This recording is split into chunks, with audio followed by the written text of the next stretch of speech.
Շատերն այսօր օգտվում են կոսմետոլոգիական ամենահայտնի միջամտությունից՝ ֆիլլեր ներարկումներից, երբեմն առանց պատկերացնելու կամ հաշվարկելու դրանց տխուր հետևանքները։ Ֆիլլերների ներարկումն աշխարհում ամենահայտնի անվտանգ միջամտությունն է, սակայն քիչ չեն դեպքերը, երբ նույնիսկ աննշան սխալի դեպքում կորցնում ես ամենաթանկը՝ առողջությունը։ Ինքը շատ արագ զարգացող ճյուղ է այդ էսթետիկ բժշկությունը, շատ արագ։ Եվ այստեղ ուղղակի մենք ոչ միայն չենք կարողանում հասնել, դեռ ինչը կա, դրան չենք կարողանում կառավարել, որի արդյունքում ես ուղղակի նախազգուշացնում եմ, մենք մի օր ունենալու ենք մի ավձիավի բարձր տվեր, որտեղ ստեղ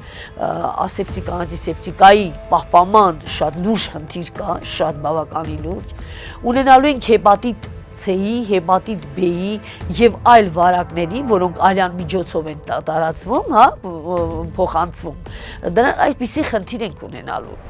Համեմատության համար նշենք, որ այլ երկրներում այս ոլորտի վերահսկումը բավականին խիստ է։ Միայն բժիշկը կարող է ներարկել, իսկ խախտման դեպքում մեծ տուգանք կամ քրեական պատասխանատվություն է սահմանվում։ Հայաստանում այս մեխանիզմները կամ բացակայում են, կամ չեն կիրառվում։ Առողջապահական եւ աշխատանքի տեսչական մարմինը մեր գրավոր հարցմանն ի պատասխան վստահեցնում է, որ վերահսկում է բժշկական գործունեությունն իրականացվի լիցենզիայով եւ օրենքի պահանջներին համապատասխան։ Բոլոր բուժաշխատողները ունենան անհրաժեշտ կրթություն եւ մասնագիտական հավաստագիր։ Խախտումների դեպքում նախատեսված է պատասխանատվություն, իսկ չլիցենզավորված գործունեության մասին տեղեկացվում է Պեկին։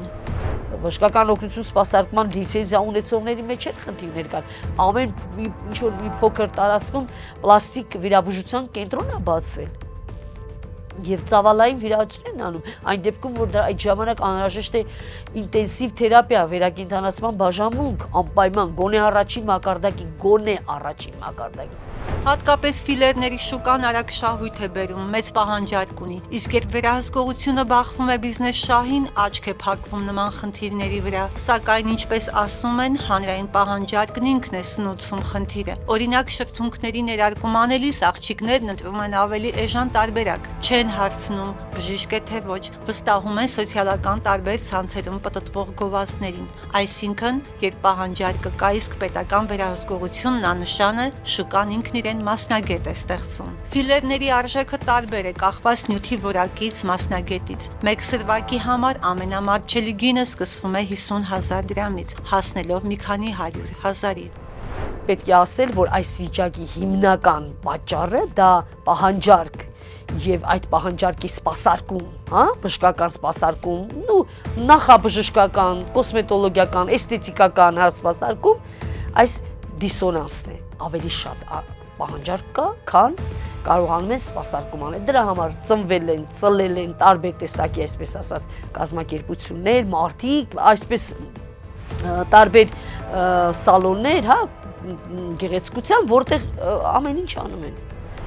Նույնը կարելի է ասել քթի պլաստիկ վիրահատության մասին։ Մեզ հանդիպած քաղաքացիներն առողջական խնդիրների մի ամբողջ փունջ են ձեռք բերել քթի աննշան շտկման արդյունքում։ Նրանց պատմությունները պարզապես անհավանական են։ Երկրորդ եւ երրորդ անգամ կատարվել են ռեկոնստրուկտիվ ռինոպլաստիկաներ իմ դեպքում, սակայն բժիշկներից դրա իրավասությունը չեն ունեցել։ Դա գալիս է 90-ականներից սկսած, որ Հայաստանում չի եղել այդ կարգավորումը, որ սահմանափակի դիմացնոտային եւ լոռ մասնագետներին, որ իրենք գործեն միայն իրենց մասնագիտությունների շրջանակներում։ Այսինքն նրանք պլաստիկ վիրաբուժության բաժինը չեն ավարտել, սակայն կատարում են բացի պլաստիկ վիրահատություններ, այլ ռեկոնստրուկտիվ վերականգնողական պլաստիկ վիրահատություններ։ Այսինքն ստացվում է, որ օրինակ երկրորդ անգամ իմ բժիշկն իրավասություն չի ունեցել իմ վիրահատությունը կատարելու, ինձ հասցրել է երրորդ վիրահատության ու այդպես շարունակ։ Հիմա ինձ 4-րդ, գուցե 5-րդ վիրահատություն անհրաժեշտ լինի։ Շատ վատ եմ եղել, սարսափելի վատ։ Ես չգիտեմ, այսօր իմ ակաժները լավ չի լսում իմ շնչառության պահով։ Ես 1000 բժշկի եմ գնացել, 1000 բուժում եմ ստացել, մեկը ինքը մնացել է։ Փորձենք առանց մեղավորներ փնտրելու հասկանալ, ինչու է պետական վերահսկումն այսքան թույլ կամ ձևական։ Ըստ առողջություն եւ իրավունք ՀԿ համանախագահի հիմնական պատճառը չկարգավորված օրենսդրական դաշտն է։ Առողջապահական եւ աշխատանքի տեսչական մարմնի վերահսկողությունն այնքան թույլ է, որ նրանք պարզապես ի վիճակի չեն բոլոր խնդիրները վեր հանելու։ Ոչ կառավարությունը, ոչ առողջապահության նախարարությունը այդպես չեն ուշադրություն չեն դարձնում դրա վրա։ Եթե մենք հիմա դուք դիմեք նախարարությանը, նրանք ասելու են, գիտեք, մենք վերահսկող ֆունկցիա չունենք, բայց կարող եք մոնիտորինգ անել, կարող եք պատվիրել մի ինչ-որ կազմակերպության,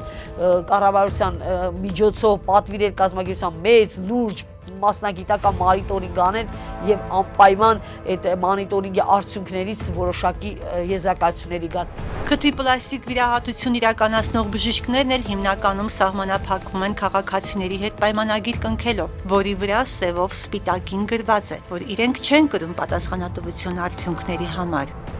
Կա համաձայնագիր նախավիրահատական, որ իրանց վիրահատությունների համար իրանք կարդում են, ստորագրում են, այդ համաձայնագրի մեջ դրած է հնարավոր բարդությունները, դրած է ինստիտուցիոններ պետք է կատարեն վիրահատությունից հետո, բժշկությունը 100%-անով չի բարդություններով լեցում է։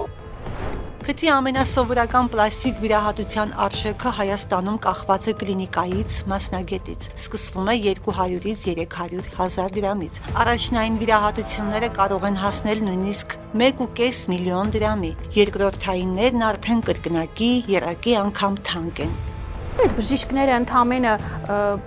պլաստիկ վիրաբուժություն թեման սովորելով մի քանի ժամ կարող կատարեն այդ վիրահատությունը։ Այնքան ժամանակ, մինչև մի քանիսը չի բողոքում իրենց այդ գործողություններից, ու իրենց չեն ասում, գիտես, դու արդեն կաշխատես որպես լոր մասնագետ միայն կամ որպես դիմացնոտային կլինես։ Խորհուրդ կտամ ամեն դեպքում, որ մեր բուժառուները անպայման փաստաթղթերը տեսնեն, բացի լիցենզիան, անպայման տեսնեն, թե ինչ որակավորում են ստացել։ Ուսումնասիրությունները ցույց են տալիս, որ շատերը հետ վիրահատական ոչ ցանկալի արդյունքներից դեպրեսիայի մեջ են ընկնում։ Ամբողջ աշխարհում ընդունված պրակտիկա է, որ նման վիրահատություններից առաջ քաղաքացիների հետ աշխատում են հոգեբաններ, օգնելով հաղթահարել ներքին ծանր վիճակները։ Հոգեբան Անի Աբիտոնյանը նշում է, էսթետիկ ծառայությունից օգտվել ցանկացող քաղաքացին պետք է հստակեցնի իր համար, թե ինչ է ուզում, ինչ է ակնկալում ստանալ, կամ որն է այն սահմանագիծը, որից այն կողմ չի անցնելու։ Ես շատ ուրախ կլինեի, եթե բոլոր այդ սրահներում, որտեղ իրականացվում են պրոցեդուրաները, լինեին մասնագետներ, հոգեկան առողջության մասնագետներ, որոնք պրոցեդուրաներից առաջ կխոսեին ու կհասկանային կամ կփորձեին ինքնաճանաչողության տանել անձին, նրա հետ կապված, թե այդ սահմանագիծը որտեղ է, արդյոք իրեն անհրաժեշտ է կատարել որոշակի փոփոխություններ, թե ոչ։ Արդյոք դա այն համոզմունքն է, որ ես տգեղ եմ, իսկ ինչ է նշանակում տգեղ ընդհանրապես, կամ ինչ է նշանակում գեղեցիկ։ Վստահաբար դրանք ունեն իրանց չափանիշները, թե դա այդպես չէ։